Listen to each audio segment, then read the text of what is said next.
Dankjewel. Ga lekker zitten. Welkom bij Lubach, ik ben Arjen. Straks vertel ik hoe dierenliefhebbers massaal vogels vermoorden. Maar we beginnen met Odido. Want Nederland is nog altijd in de ban van het grote datalek bij Odido. Vorige week werd al bekend dat de gegevens van misschien wel 6 miljoen klanten zijn gestolen. Jezus, wie heeft allemaal zo'n mailtje gehad hier? Ja, dat zag ik al, want jullie stonden in de cc. Ja. En dat lek, dat was al stom, maar vandaag kwam daar ook nog dit nieuws bij. Odido stelt in zijn privacy statement dat de gegevens maximaal 2 jaar worden bewaard na het stoppen van het contract. Maar oud-klanten die soms al 10 jaar geleden zijn overgestapt, die blijken ook slachtoffer te zijn geworden van de hack. 10 jaar? What the fuck? Ik weet dat de regel is kijk, ruik, proef voordat je iets weggooit. Maar dit is krankzinnig. Zoveel data bewaren mag helemaal niet. En dit is dus precies waarom. Ik bedoel, ik vind het zelf ook moeilijk hoor, dingen wegdoen. Ik heb nog steeds een fidget spinner. Hallo, hey! Mensen zeggen, Arjen, gooi dat gewoon weg. Maar ik kan het niet. Kijk nou hoe leuk! Deze ga ik echt nooit meer wegdoen. Oké. Dank u wel. Ik heb er nog één. Oké.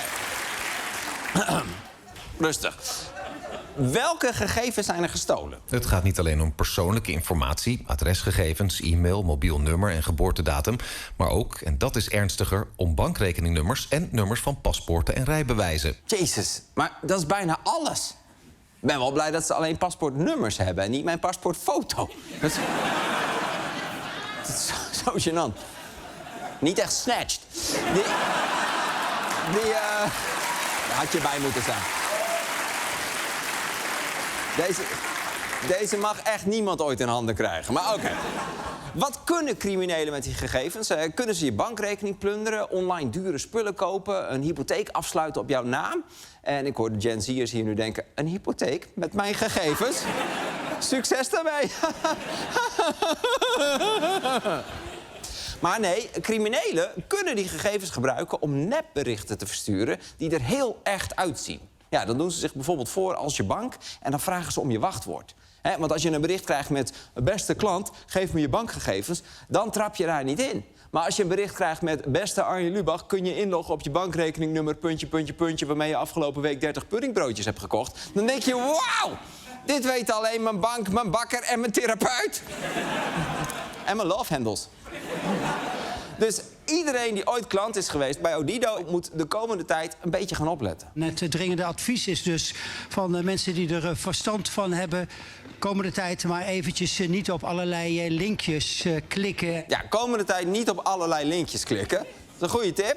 Maar wat deed Odido? Die stuurde zijn klanten een waarschuwings-sms met excuses en meer informatie vind je op deze link.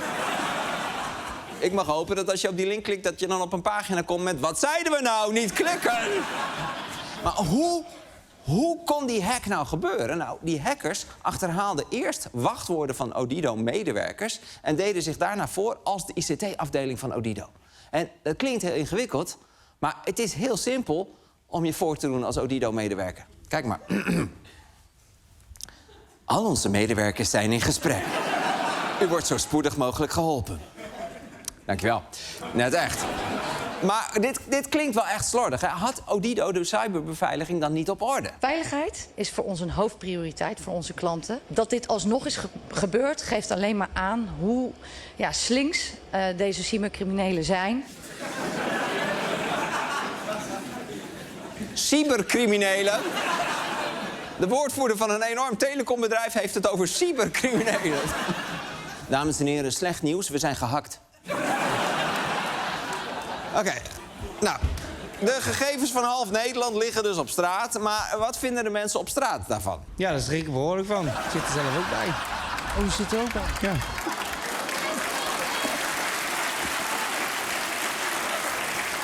Wauw! Hij heeft gewoon meteen een hele nieuwe identiteit aangenomen. Je kunt niet voorzichtig genoeg zijn. Mario, uit Italië. En voor Odido komt dit schandaal ook nog eens op een heel ongelukkig moment. Want als je net 6 miljoen mensen boos hebt gemaakt, dan wil je misschien heel even niet te veel aandacht. Maar dat lukt niet zo goed, want ze hebben net een fortuin uitgegeven aan reclames rond de Olympische Spelen. Kijk, ze zijn trotse partner van Team NL. En ze hebben ook allemaal commercials gemaakt met sporters. Lieve Jut, je droom is groot. Wij staan achter je. Je kunt niet alleen kampioen worden. Iedereen draagt iets bij.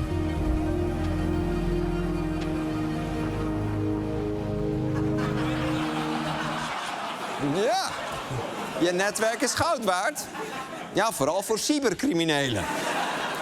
Oké, nou, Odido belooft nu beterschap. Ze hebben extra beveiligingsmaatregelen genomen. Maar als ik hun nieuwste reclame zie, dan denk ik... volgens mij is Odido nog steeds niet zo heel handig met persoonsgegevens. Odido juicht mee met Team NL.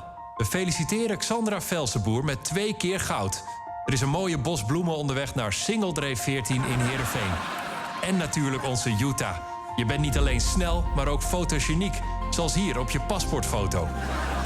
Femke Kok, je talent is uniek. Net als je vingerafdrukken. Kijk, deze van Suzanne Schulting zijn weer heel anders. Cool, hè? Joep, jongen, balen van die race. Maar je hebt wel het mooiste burgerservice-nummer dat we ooit hebben gezien. Alleen maar even getallen. Xandra, je was niet thuis. De bezorger die belt je zo op 0687103967. En anders laat hij zichzelf binnen met de sleutel die je onder de bloempot bewaart. Kimberly Bos doet aan skeleton. En dan is haar wachtwoord ook nog overal skeleton. Nou, dan ben je echt dol op skeleton. Jenning de Bo, schaatsen zit in jouw DNA. Kijk maar, dit is je DNA. Hier zit de aanleg voor schaatsen. En hier zit de aanleg voor Alzheimer. Maar maak je geen zorgen over de rest van je familie, want je bent geadopteerd. En dan deze topper, Jens van het Woud. 2 keer goud en daarna lekker ontladen op het razendsnelle 5G-netwerk van Odido. 35 minuten, dat noemen wij geen short trekken meer. Lieve sporters, miljoenen Odido-klanten leven met jullie mee. Download de hele lijst op odido.nl/cyber.